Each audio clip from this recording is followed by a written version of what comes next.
In August 2021, Hurricane Ida made landfall on the Louisiana coast as a Category 4 storm. It was the second most damaging hurricane in Louisiana history. Ida generated more than $9 billion in NFIP claims.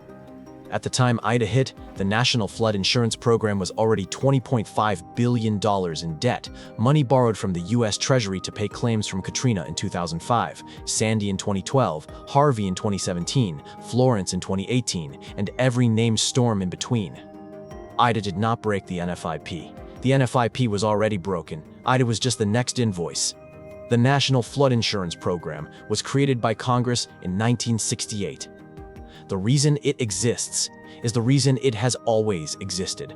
Private insurers will not write flood coverage in most cases.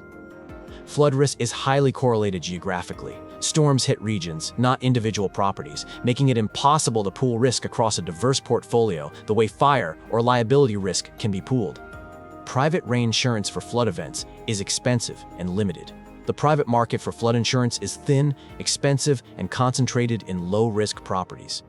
For coastal and floodplain properties, the federal government is the insurer.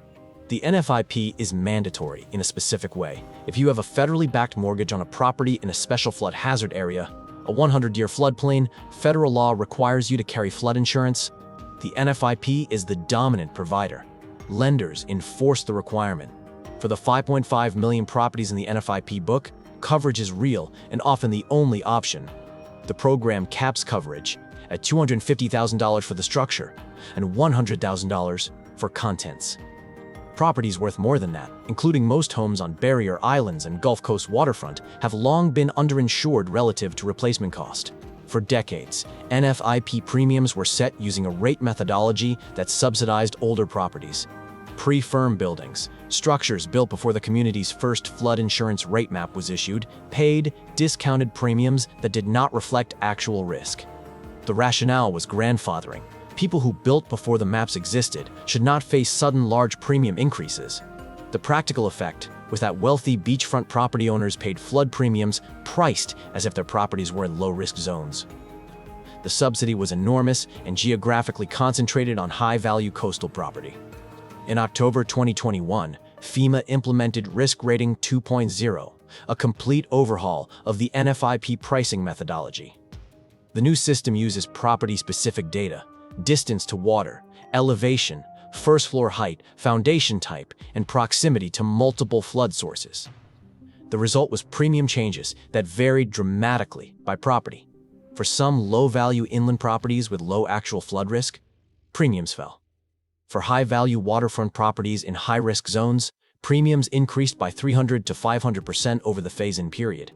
A beachfront home in Miami Beach that had paid $2,400 per year under the old methodology faced projected premiums of $12,000 under Risk Rating 2.0.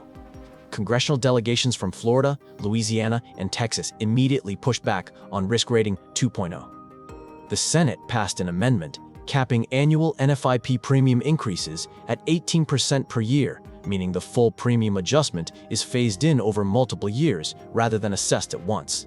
For a property facing a $10,000 premium increase, the cap means the full cost takes 5 to 8 years to phase in. During the phase-in period, the cross-subsidy continues. The properties at highest risk continue to pay below actuarial premiums, and the program continues to undercharge for the exposure it is accumulating. The $20.5 billion debt to the Treasury is not simply a historical artifact.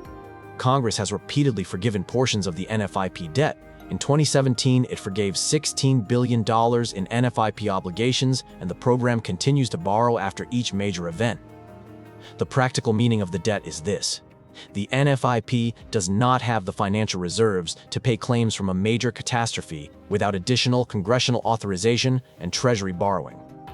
If a Category 5 hurricane makes direct landfall on Miami or Tampa, scenarios within the historical probability distribution, claims would far exceed program reserves. Congress would need to appropriate funds. For mortgage markets, the NFIP's financial instability creates a secondary problem. If the program were to become insolvent, or Congress failed to authorize emergency borrowing, lenders with outstanding mortgages on NFIP-required properties would have borrowers in technical violation of their loan covenants required to carry flood insurance that no longer exists.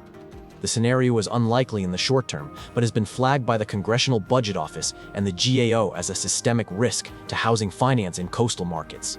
Private flood insurance has grown since 2016, when regulatory changes made it easier for lenders to accept private flood policies to satisfy the mandatory purchase requirement. Several private carriers now write flood policies, often with higher coverage limits and more flexible terms than the NFIP. But private carriers are selective. They write low-risk properties where they can turn a profit and avoid the high-risk properties that most need flood coverage. The NFIP absorbs the residual risk. The private market will not write. This is precisely the structure that produced the debt. The National Flood Insurance Program has subsidized waterfront development for 50 years by charging premiums that did not reflect actual flood risk.